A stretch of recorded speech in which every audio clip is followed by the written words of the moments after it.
Welcome to Shaw Sports and Faith, SSL. And today, what we're talking about today is how to handle confrontation. How to handle confrontation. I notice with men and with people, period. And because, me, well, if you could just clearly look at me and look at my skin color, that you could tell I'm a black man. And I don't know much about being around other cultures or other races, like my white brothers and sisters or Mexican brothers and sisters.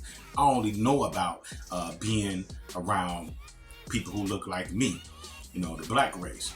And I notice with us is that we don't know how to handle confrontation.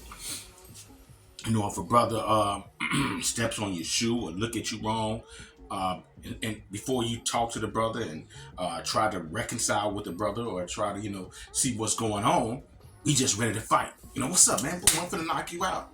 And if the brother try to, reason with the brother or talk with the brother or look over it, then he's called weak. He's called soft. And then you see where the situation goes into something violent and families, someone is killed and even families are killed because of retaliation. I wanted to talk about this because I see what's going on. What you see what's going on with the Young Dolph and Yo Gotti situation, how this thing has just escalated into something big and it's horrible. Or you see the situation with Cat Williams and other comedians. And you see this situation with so many of our brothers and sisters in the hood or in the black community. For those who don't know a whole lot about the Yo Gotti situation, unless you're hard hit up under a rock or older or something, with the Yo Gotti situation, from my understanding, is that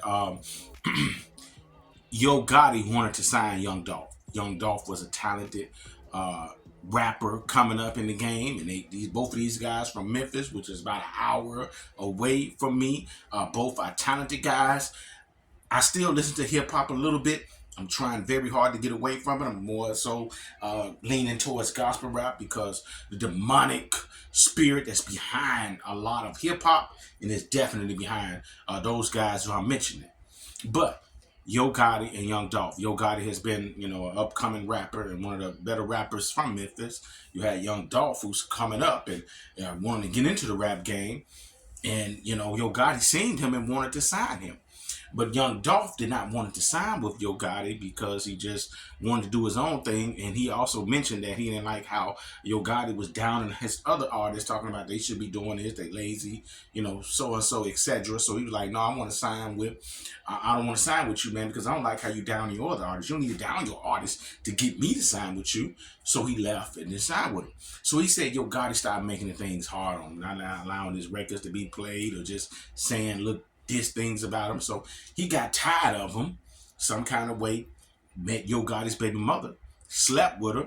Yo Gotti still talking noise, and he decided to come at Yo Gotti. He was sick of the man saying stuff about him behind his back. So we started dissing him in his song, which one of the songs is that I know he dissed him was "Don't play with me, play with your chick." And he didn't say chick, he said another word. When Yo Gotti hear this, and he responded back, started saying things, and the dude started saying more things, going on radio shows where Yo Gotti, who allegedly, all this is alleged, but you can see it in magazines or on YouTube or just on Google. Yo Gotti allegedly seemed to send them hitters at him. The man on the road trip, his bus got shot up 100 times, or the van, whatever vehicle he was riding in, got shot 100 times. But the good Lord was with him. He was in a bulletproof van. Well, Young Dolph come out talking about 100 shots.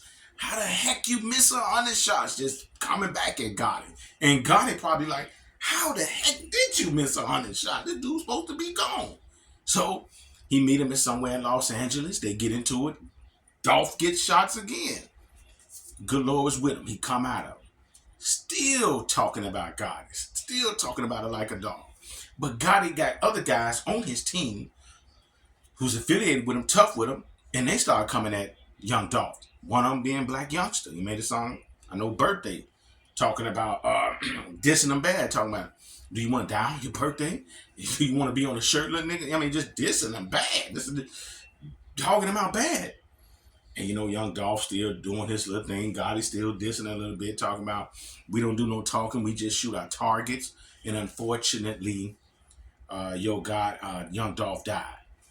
As a result of young Dolph getting killed, a lot of people that had anything to do with it, based off on Google, a lot of them has been shot.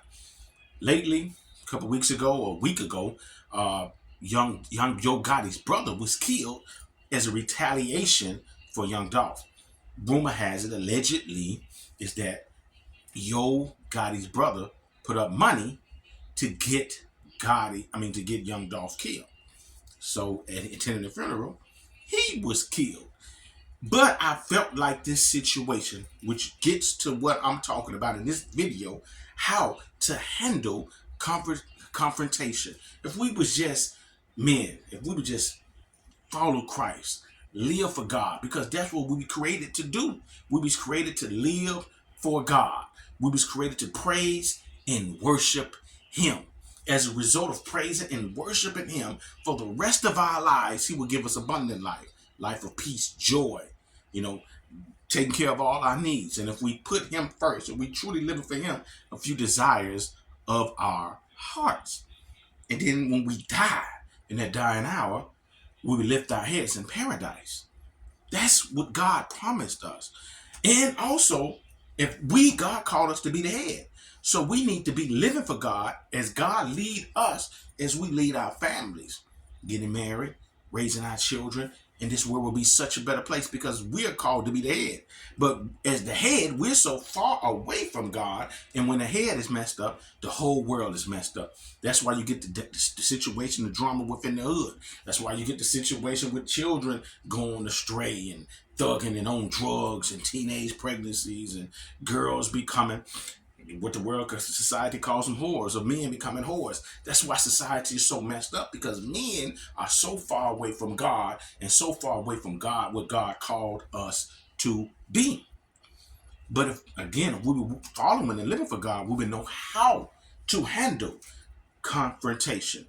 In Proverbs 16 and 18, it reads, pride goes before destruction, and a haughty spirit before a fall. In so many words, a lot of people are in their grave. A lot of people are messed up, torn up, messed up inside, or in spiritual wise, or just not happy because they're too prideful. Oh, I ain't finna take this. Ain't nobody finna do this to me. I'm coming at them. And you come at them not knowing they coming back at you, and bam, you in the grave. Or you in jail because I ain't finna take this off nobody. I'm a hardcore gangster. I ain't finna take this. Or you in jail. Or you done got family members of yours killed, or friends of yours killed. Because you so prideful and think you in the place of God. No, God said pride becomes before a fall. That's all that was saying. What does a haughty spirit means?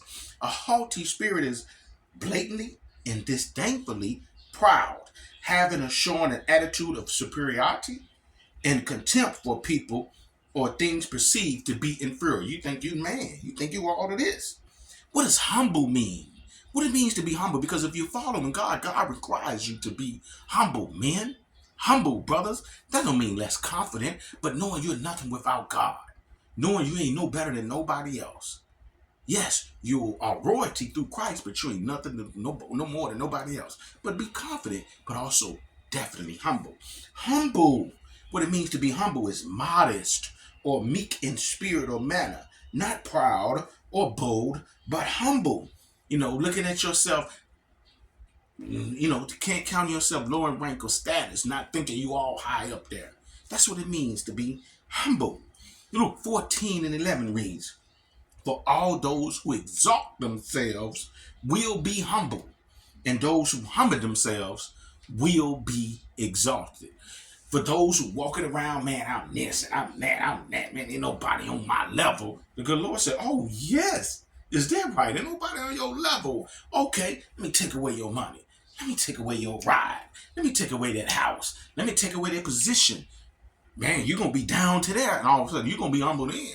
Because he gonna humble you. So you don't need to walk around. Oh, if you think you the biggest, baddest dude, ain't nobody gonna mess with me. It's the biggest, baddest dude. A lot of times get whooped, killed because he think he the biggest, baddest dude. Or we get other family members killed or somebody else killed because he think he the biggest, baddest dude. So you need to be humble. Let God humble. And if you humble and loving on people and treating people right, God will exalt you. But you don't need to walk around like you the man and you this and that, because God will humble you. And trust me, brothers, you don't want no one, you don't want God to humble you. James 1:19 says that, understand this, my beloved brothers and sisters, let everyone be quick to hear,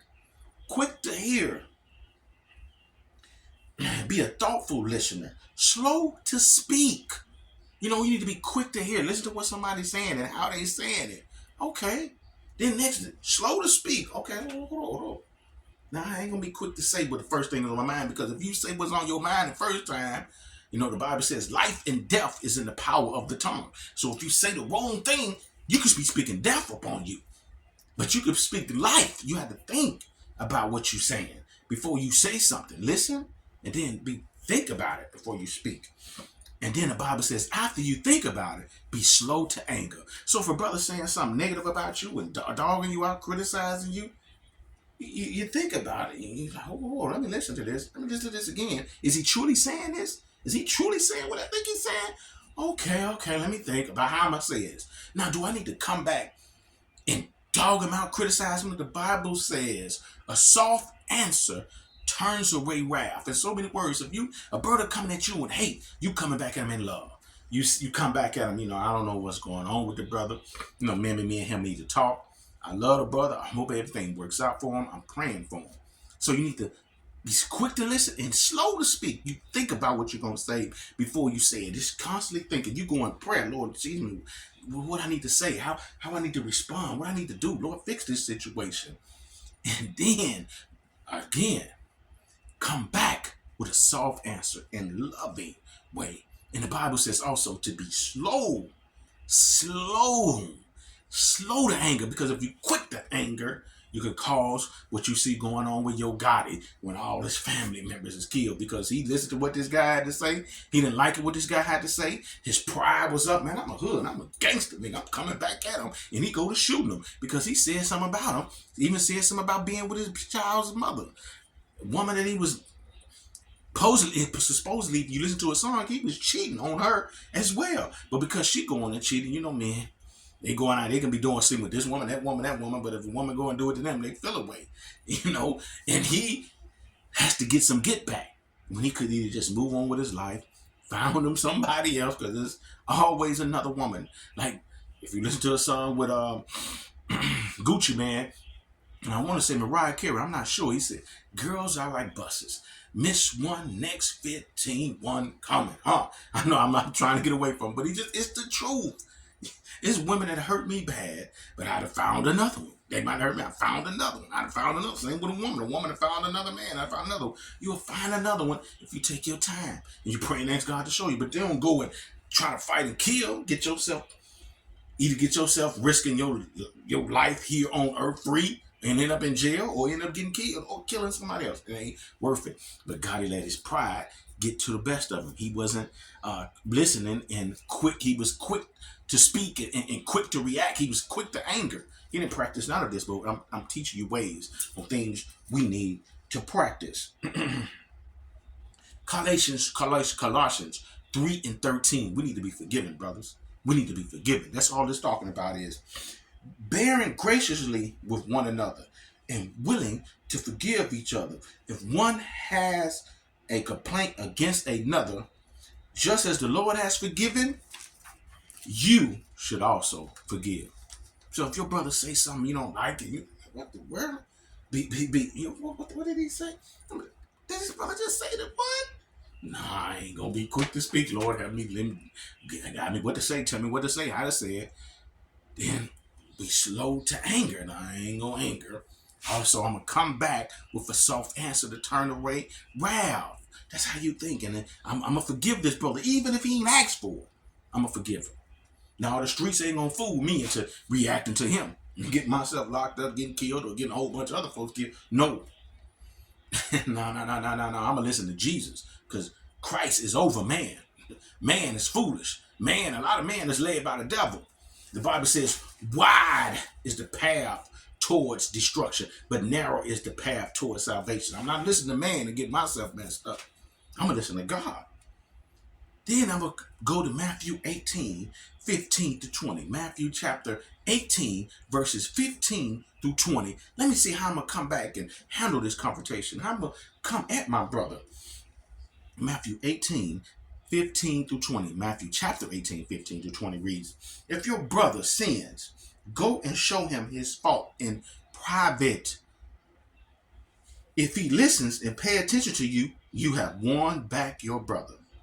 But if he does not listen, take along with you one or two others, so that every word may be confirmed by the testimony of two or three witnesses. If he pays no attention to them, tell it to the church. And if he refuses to listen even to the church, I read it again, let him be to you as a Gentile, an unbeliever, a tax collector. There's so many words what that one is saying. If your brother says something to you that hurts you, that makes you feel a way, now the Bible teaches you to be quick to listen, slow to speak. I've been saying this over and over. I ain't gonna say, I'm gonna pray, Lord, have me to do this. And then slower to anger.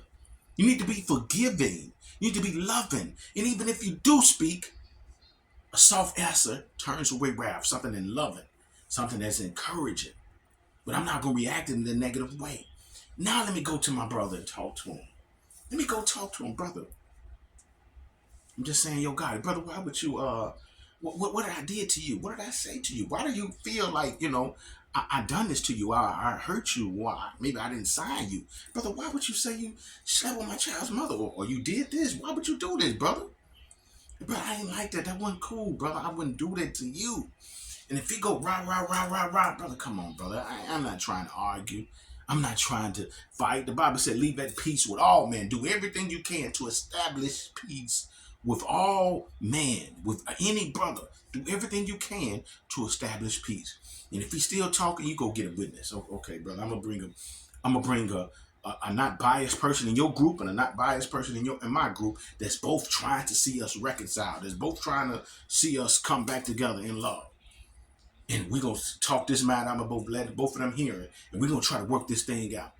Well, if you don't hear this, us two, that's why you need to be in the church. This another part. I'm going to bring you before the church. Then if you still don't hear the church, if you still ain't trying to hear the matter, then you're going to be at a Gentile. Now, following Christ, following God was something that was just for the chosen people of God.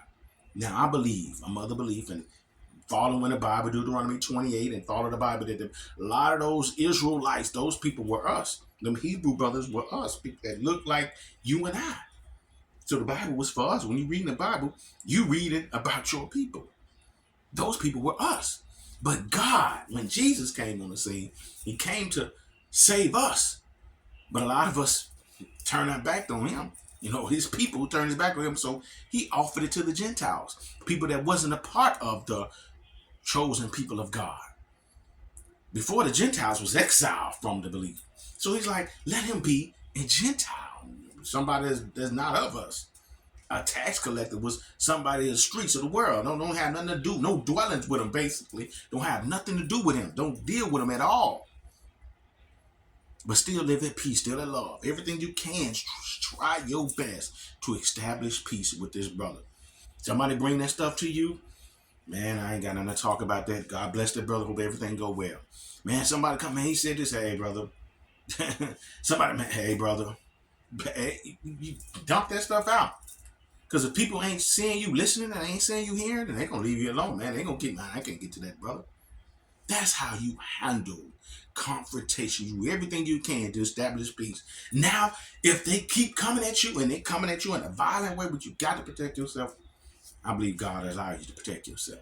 But by anything being necessary, with everything you can, establish peace with your brother or your sister. Establish peace with them. Yo, this is my message for the day. I hope I help someone with this one. You all have a blessed and prosperous day. As I always like to end the video on a positive note by saying peace and love.